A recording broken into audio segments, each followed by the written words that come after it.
Hi all, Assalamu alaikum and welcome back to my channel. This is Sumaya from Sumi's Home Chef.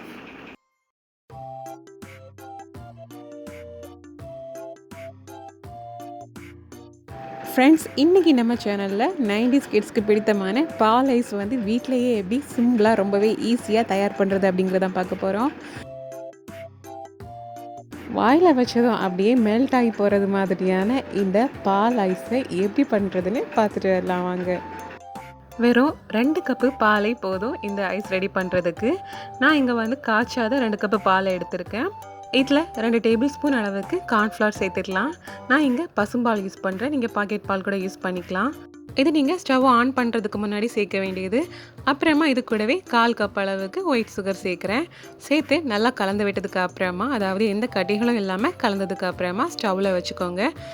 இப்போ சூடாக ஆரம்பித்ததும் நாம் இதில் 1 teaspoon அளவுக்கு vanilla essence சேர்த்துடலாம். அப்போ தான் அந்த ஃப்ளேவர் வந்து நல்லாயிருக்கும் சாப்பிட்றதுக்கு.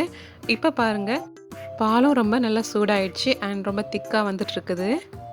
ஸோ இதை வந்து லைட்டாக கொதி வர்றது வரைக்கும் ஸ்டவ்வில் வச்சுக்கோங்க. கொதி வந்ததும் ஸ்டவ்வை ஆஃப் பண்ணிவிட்டு இதை வந்து கம்ப்ளீட்டாக ஆற விட்டுடலாம். இப்போ பார்த்திங்கன்னா கம்ப்ளீட்டாக சூடே இல்லாமல் ஆறிடுச்சு. இப்போ இதில் 1/4 கப் அளவுக்கு பாலில் இருந்து கலெக்ட் பண்ண ஹோம்மேட் ஃப்ரெஷ் க்ரீம் சேர்த்துக்கிறேன். இது வந்து கம்ப்ளீட்லி ஆப்ஷனல் தான். நான் இங்கே பசும்பால் யூஸ் பண்ணுறதுனால கொஞ்சம் திக்னஸ் கொடுக்கறதுக்காக சேர்க்குறேன். இதுவே நீங்கள் பாக்கெட் பாலில் பண்ணுறதா இருந்தால் சேர்க்க வேண்டிய அவசியம் இல்லை. இப்போ இதையும் நல்லா கலந்து விட்டுட்டு நாம் ஃப்ரீசரில் வைக்கலாம். ஃப்ரீசரில் வைக்கிறதுக்கு ஒரு ஏர்டைட் கண்டெய்னரில் இந்த மாதிரி விட்டுட்டு லிட்டை வந்து டைட்டாக க்ளோஸ் பண்ணி ஒரு 2 ஹவர்ஸ்க்கு ஃப்ரீசரில் வச்சிடலாம். ஆஃப்டர் 2 ஹவர்ஸ்க்கு அப்புறமா நாம் இப்போ லிட்டை ஓப்பன் பண்ணுறோம். இது வந்து ரொம்ப செட் ஆகலை, பட் ஓரளவுக்கு, அதாவது 75% செட் ஆகிருக்குது. இப்போ இதை வந்து நம்ம திரும்பவும் பிளெண்டரில் போட்டு ஒரு வாட்டி நல்லா அடித்து எடுக்க போகிறோம். எந்த அளவுக்கு நம்ம வந்து பிளெண்ட் பண்ணுறோமோ அந்த அளவுக்கு ஐஸ் வந்து நல்லா சாஃப்டாக வாயில் வச்சதும் கரைஞ்சி போயிடும்.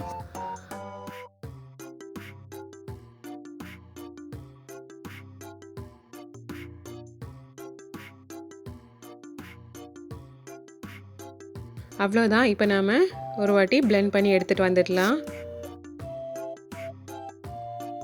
இப்போ பிளெண்ட் பண்ணதுக்கு அப்புறமா அதோட டெக்ஸ்டர் பாருங்கள் எந்த அளவுக்கு சூப்பராக வந்திருக்குதுன்னு.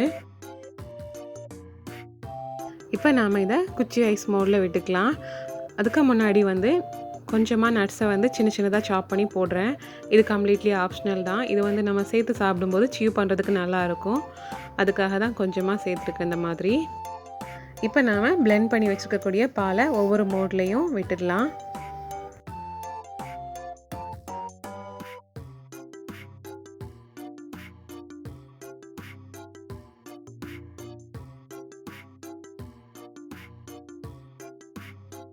அவ்வளோதான், முடிஞ்சிடுச்சு. இப்போ இதை நாம் க்ளோஸ் பண்ணிவிட்டு 8 ஹவர்ஸ்க்கு ஃப்ரீசரில் செட் பண்ண விட்டுடலாம்.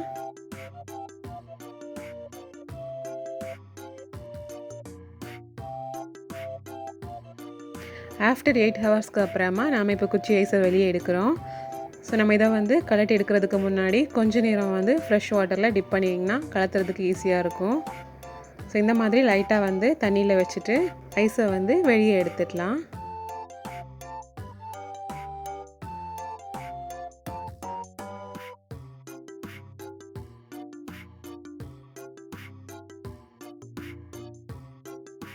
அவ்வளோதான், முடிஞ்சிடுச்சு.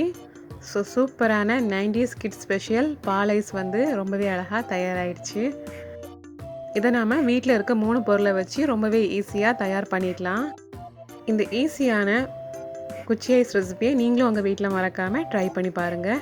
அண்ட் இந்த வீடியோ பிடிச்சிருந்தா வீடியோக்கு மறக்காமல் லைக் பண்ணுங்கள், ஷேர் பண்ணுங்கள், கமெண்ட் பண்ணுங்கள். இன்னும் இன்ட்ரெஸ்டிங்கான ரெசிபிஸ் பார்க்குறதுக்கு என்னோடய சேனலை மறக்காமல் சப்ஸ்கிரைப் பண்ணிக்கோங்க. இந்த நாள் இனிய நாளாக அமையட்டும். தேங்க்யூ ஸோ மச் ஃபார் வாட்சிங்.